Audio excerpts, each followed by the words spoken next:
Hello everyone, welcome back to this channel. आज हम लोग पढ़ेंगे chapter 7 from a kingdom to an empire. एक राज्य से साम्राज्य तक। जो किंगडम होता है वो काफ़ी छोटा होता है साइज में एम्पायर से, और किंगडम का रूलर होता है किंग यानी राजा, और एम्पायर का रूलर होता है एम्परर यानी सम्राट। आगे बढ़ते हैं। Roshan's rupees. Roshan clutched the crisp notes that her grandfather had given her on her birthday। रोशन अपने हाथों में कड़कड़ाते नोट पकड़ी हुई थी जो उसके बर्थडे पर उसके ग्रैंडफादर ने उसको दिए थे। While she badly wanted to buy a new CD, she also wanted to just see and feel the brand new notes। उसको एक नया सीडी खरीदना था, लेकिन इसके अलावा वो नोटों को देख रही थी, उनको फील कर रही थी कि कितने नए नोट हैं ये। It was then that she noticed that all of them had a smiling face of Gandhi ji printed on the right। तभी वो नोटिस करती है कि नोट के राइट साइड में गांधी जी का स्माइलिंग फेस है, प्रिंट है, and a tiny set of Lions on the left. और लेफ्ट साइड में एक सेट है लायंस का। What were the lions there for? She wondered। तो वो सोचती है ये कौन सा सेट है लायंस का, ये यहाँ पर क्यों है, इस बारे में वो सोच रही थी। इन सेट ऑफ लायंस को कहते हैं द लायन कैपिटल। इसको बनवाया था एम्परर अशोक ने। The lions that we see on our notes and coins have a long history. इन शेरों को हम लोग देखते हैं अपने पैसों के नोट के ऊपर और कॉइन्स यानी सिक्कों के ऊपर। इनकी काफ़ी लंबी हिस्ट्री है। दे वर कार्व्ड इन स्टोन। इनको एक बड़े से पत्थर के ऊपर नकाशा गया है, उसकी कार्विंग की गई है। And placed on top of a massive stone pillar at Sarnath. और एक बड़े से स्टोन पिलर के ऊपर इसको प्लेस करवाया गया था जो कि सारनाथ में है। हम लोगों ने चैप्टर 6 में पढ़ा था कि सारनाथ वाराणसी के पास एक जगह है जहाँ पर लॉर्ड बुद्ध ने अपना पहला उपदेश दिया था।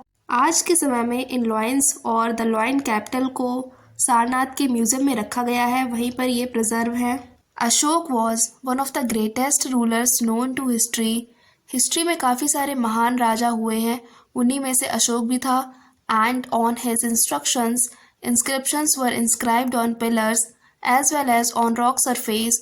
और उसके अनुदेश पर काफ़ी सारे इंस्क्रिप्शंस यानी शिलालेख, यानी किसी हार्ड सरफेस पे कोई चीज़ लिखवाना, उसको इंस्क्राइब करवाया था उसने पिलर्स पे और रॉक सरफेस के ऊपर, यानी खुदवा दिया था जिससे वो कभी बिगड़ ना सके।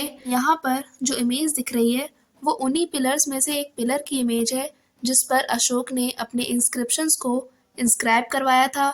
इसी तरीके से उसने काफ़ी सारे रॉक सरफेसेस पर भी अपने इंस्क्रिप्शंस को इंस्क्राइब करवाया था। Before we find out what was written in these inscriptions, ये जानने से पहले कि उसके इंस्क्रिप्शंस पर क्या क्या लिखा हुआ था, let us see why his kingdom was called an empire. हम लोग ये देखते हैं कि उसके किंगडम यानी राज्य को एक एम्पायर यानी साम्राज्य क्यों कहा जाता था। The empire that Ashoka ruled was founded by his grandfather Chandragupta Maurya more than 2300 years एगो।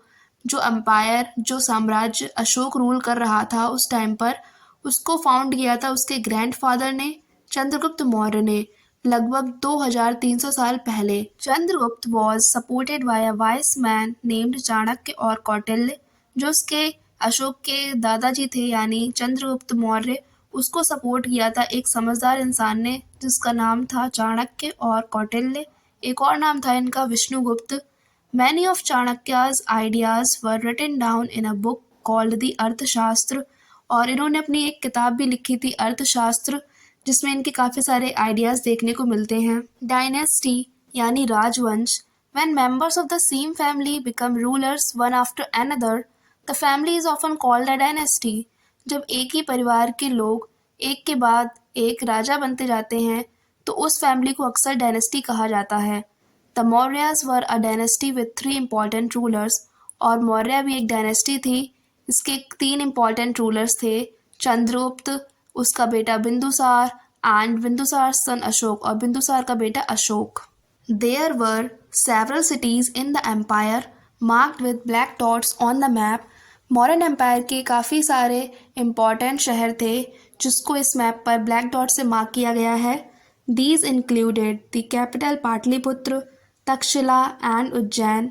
इसमें आते हैं कैपिटल पाटलिपुत्र, मौर्यन एम्पायर की कैपिटल थी पाटलिपुत्र। तक्षशिला एंड उज्जैन जो दूसरे इंपॉर्टेंट शहर हैं। Takshashila was a gateway to the north west including central Asia. मध्य एशिया को जाने के लिए और नॉर्थ वेस्ट की तरफ जाने के लिए ये एक रूट था। तक्षशिला से होकर जाते थे वो लोग। तक्षशिला प्रेजेंट डे पाकिस्तान में पड़ता है। While Ujjain lay on the route from north to south India, और नॉर्थ से साउथ इंडिया जाने का जो रूट था उस रूट पर पड़ता था Ujjain. Merchants, officials and crafts person probably lived in these cities. जो व्यापारी लोग थे और जो अधिकारी थे काफ़ी सारे, इसके अलावा जो भी क्राफ्ट वाला काम किया करते थे, कोई चीज़ बनाया करते थे, वो लोग ज़्यादातर इन शहरों में रहा करते थे। Places where inscriptions of Ashok have been found are marked with red dots। जहाँ जहाँ पर अशोक के इंस्क्रिप्शंस मिले थे उन जगहों को रेड डॉट से मार्क किया गया है इस मैप पर। These were included within the empire। ये सारे उस एम्पायर के अंदर ही आते थे। Name the countries where Ashokan inscriptions have been found। कौन कौन से वो दूसरे देश थे जहाँ पर अशोक के इंस्क्रिप्शंस मिले थे। उनमें आते हैं Afghanistan, Pakistan and Nepal. Which Indian states were outside the empire. जो अशोकन एम्पायर था यानी जो अशोक का साम्राज्य था उसमें भारत के कौन से वो राज्य थे जो उस एम्पायर के अंदर नहीं आते थे। उसमें कुछ पार्ट था केरला का, तमिलनाडु, कर्नाटक का, जो उसके एम्पायर में नहीं आता था। इसके अलावा नॉर्थ में जो कुछ पार्ट लद्दाख का था वो भी नहीं आता था, और जो नॉर्थ ईस्ट में स्टेट्स हैं वो भी उसके एम्पायर से बाहर ही रहे थे। In other areas there were villages of farmers and herders. जैसा कि अभी हम लोगों ने पढ़ा कि जो अशोकन एम्पायर की इम्पॉर्टेंट सिटीज़ थी जैसे कि तक्षशिला, उज्जैन और उसकी कैपिटल पाटलिपुत्र, वहाँ पर रहा करते थे मर्चेंट्स, व्यापारी, ऑफिशियल्स यानी अधिकारी लोग और क्राफ्ट्स पर्सन उन जगहों पर रहा करते थे। और जो दूसरे एरियाज थे जहाँ पर बसे हुए थे गांव, किसके गांव बसे हुए थे? फार्मर्स यानी किसानों के, एंड हर्डर्स यानी पशुपालकों के, जो जानवरों को रखा करते थे, उनको पाला करते थे। In some areas such as central India there were forest where people gathered forest produce and hunted animals for food. और जो सेंट्रल इंडिया था वहाँ पर काफ़ी सारे जंगल थे, तो वहाँ के लोग जो फॉरेस्ट प्रोड्यूस यानी जो भी जंगल से सामान मिलता था उसको वो लोग इकट्ठा किया करते थे। इसके अलावा वो एनिमल का शिकार भी किया करते थे, एनिमल हंटिंग किया करते थे फूड के लिए। People in different parts of the empire spoke different languages. और एम्पायर के अलग अलग हिस्से में रहने वाले लोग अलग अलग भाषा बोला करते थे। They probably ate different kinds of food and wore different kinds of clothes as well. इसके अलावा अलग अलग पार्ट में जो लोग रहा करते थे एम्पायर के, वो अलग अलग तरीके के खाना खाया करते थे। इसके अलावा अलग अलग तरीके के कपड़े भी पहना करते थे। How are empires different from kingdoms. यहाँ पर बताना है कि जो एम्पायर है वो किंगडम से कितना अलग है। जैसा कि हम लोगों ने शुरुआत में ही पढ़ा था कि जो एम्पायर होता है वो किंगडम से काफ़ी बड़ा होता है, यानी साम्राज्य राज्य से काफ़ी बड़ा होता है। Emperors need more resources than kings because empires are larger than kingdoms and need to be protected by big armies. जो एम्परर्स यानी सम्राट को ज़्यादा रिसोर्सेज की ज़रूरत पड़ती थी किंग से, राजा से, क्योंकि जो एम्पायर्स होते हैं वो काफ़ी बड़े होते हैं किंगडम से। इस वजह से उनको एक बड़ी आर्मी की भी ज़रूरत पड़ती है कि वो चारों तरफ से उसको प्रोटेक्ट कर सके। So also they need a larger number of officials who collect taxes. इसलिए उनको ज़्यादा नंबर में अधिकारियों की भी ज़रूरत पड़ा करती थी, क्योंकि तभी वो हर जगह से, सभी जगहों से टैक्स को आसानी से कलेक्ट कर पाएंगे। Ruling the empire. As the empire was so large different parts were ruled differently. जैसा कि जो साम्राज्य था वो काफ़ी बड़ा था, इसलिए अलग अलग जगह को अलग अलग तरीके से रूल किया जाया करता था। The area around Pataliputra was under the direct control of the emperor. जो एम्पायर था उसकी जो राजधानी थी वो थी पाटलिपुत्र, तो उसके आसपास का जो भी एरिया था वो डायरेक्ट कंट्रोल के अंदर आता था एम्परर के, सम्राट के। This meant that officials were appointed to collect taxes from farmers, herders, craftspersons and traders who lived in villages and towns in the area. इसका मतलब ये है काफ़ी सारे अधिकारी को अपॉइंट किया जाया करता था जिससे वो इन एरियाज़ में टैक्स को कलेक्ट कर सकें फार्मर से, किसानों से, हर्डर्स यानी पशुपालकों से।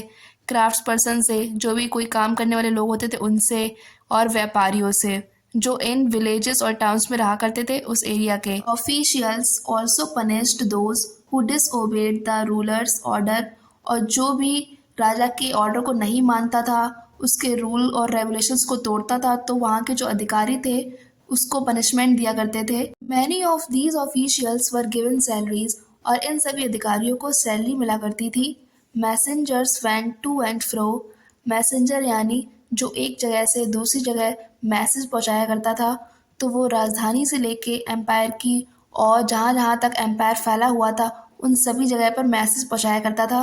And spies kept a watch on the officials, spy यानी जासूस, वो उन ऑफिशियल्स अधिकारियों के ऊपर नज़र रखा करते थे। End of course the emperor supervised them all with the help of members of the royal family and senior ministers, और जो एम्परर था, सम्राट था, वो इन सभी लोगों के ऊपर नज़र रखता था और इसकी मदद करता था उसका परिवार और उसके जो बड़े मंत्री थे वो लोग। देयर वर अदर एरियाज और प्रोविंसेस, इसके अलावा दूसरे एरिया थे जिसको प्रोविंस कहा करते थे। प्रोविंस यानी प्रांत। Each of these was ruled from a provincial capital such as Takshashila और उज्जैन, और इन प्रोविंस की एक कैपिटल हुआ करती थी जैसे कि तक्षशिला और Ujjain. Although there was some amount of control from Pataliputra and royal princes were often sent as governors, local customs and rules were probably followed। इसके अलावा जो भी प्रोविंस हुआ करते थे उनके ऊपर पाटलिपुत्र का यानी जो राजधानी थी उसका कुछ कंट्रोल रहा करता था, और जो शाही राजकुमार हुआ करते थे उनको एज अ गवर्नर बनाकर इन प्रोविंस में भेजा जाया करता था, और वहाँ पर जो भी लोकल कस्टम्स यानी वहाँ के जो भी रीति रिवाज हुआ करते थे उन रिवाजों को फॉलो किया जाया करता था। Sides there were vast areas between these centres, और जो भी इम्पोर्टेंट सेंटर थे इन सभी के बीच में काफ़ी बड़ा एरिया पड़ता था, यानी वो एक दूसरे से काफ़ी दूर थे। Here the Mauryas tried to control roads and rivers which were important for transport and to collect whatever resources were available as tax and tribute. तो मौर्याज ये ट्राई कर रहे थे कि जितनी भी सड़कें हैं और जितनी भी नदियां हैं उनको वो अपने कंट्रोल में कर पाएँ, क्योंकि ये काफ़ी इम्पॉर्टेंट है ट्रांसपोर्ट के लिए, क्योंकि वो एक जगह से दूसरी जगह पे अपना सामान इन्हीं के ज़रिए भेज सकते हैं और इन्हीं के ज़रिए मंगा भी सकते हैं। इसके अलावा जितने भी इम्पॉर्टेंट रिसोर्सेज थे, जो भी अवेलेबल रिसोर्सेज थे, उनको वो कलेक्ट करना चाह रहे थे as tax and tribute. Tax यानी रेगुलर बेसिस पे दिया जाने वाला जो भी सामान, और ट्रिब्यूट यानी जो भी अपनी इच्छा से कोई सामान दे रहा है वो। फॉर एग्जाम्पल द अर्थशास्त्र tells us that the north waste was important for blankets and south India for its gold and precious stones. For example अर्थशास्त्र में ये बताया जाता है कि जो नॉर्थ वेस्ट प्रोविंस था वो काफ़ी इम्पॉर्टेंट था ब्लैंकेट्स के लिए यानी कंबलों के लिए, और जो साउथ इंडिया था वो काफ़ी इम्पॉर्टेंट था for its gold and precious stones, उसके कीमती पत्थरों के लिए और सोने के लिए। It is possible that these resources were collected as tribute, तो ये काफ़ी पॉसिबल है कि इन सभी रिसोर्सेज को कलेक्ट किया जाता होगा as a tribute unlike taxes which were collected on a regular basis. Tribute was collected as and when it was possible from people who gave a variety of things more or less willingly। जो tax होते हैं वो tribute से बिल्कुल अलग होते हैं। Tax as a regular basis पर कलेक्ट किया जाता है, यानी ऐसे समझ लीजिए जैसे पूरी साल में कोई चीज़ देनी है तो वो देनी ही है, उसको मना नहीं कर सकते, वो कलेक्ट किया जाएगा एज अ टैक्स। लेकिन जो ट्रिब्यूट है वो लोग अपनी इच्छा से चाहे ज़्यादा दें चाहे कम दें, वो अपनी इच्छा से कोई भी चीज़ दे सकते हैं। There were also the forested regions, इसके अलावा काफ़ी ऐसी जगह भी होती थी जहाँ पर सिर्फ जंगल ही हुआ करते थे। People living in these areas were more or less independent, तो वहाँ पर जो रहने वाले लोग हुआ करते थे उनके पास ज़्यादा कुछ नहीं हुआ करता था उन ऑफिशियल्स उन अधिकारियों को देने के लिए, but may have been expected to provide elephants, timber, honey and wax to modern officials. लेकिन वो लोग ये एक्सपेक्ट किया करते थे कि वो लोग उनको एलिफेंट प्रोवाइड कर सकते हैं और टिम्बर यानी एक तरह की लकड़ी, इसके अलावा हनी शहद एंड वैक्स यानी मोम जो भी पेड़ से मिलता है वो टू मॉडर्न ऑफिशियल्स उन अधिकारियों को दिया करते होंगे।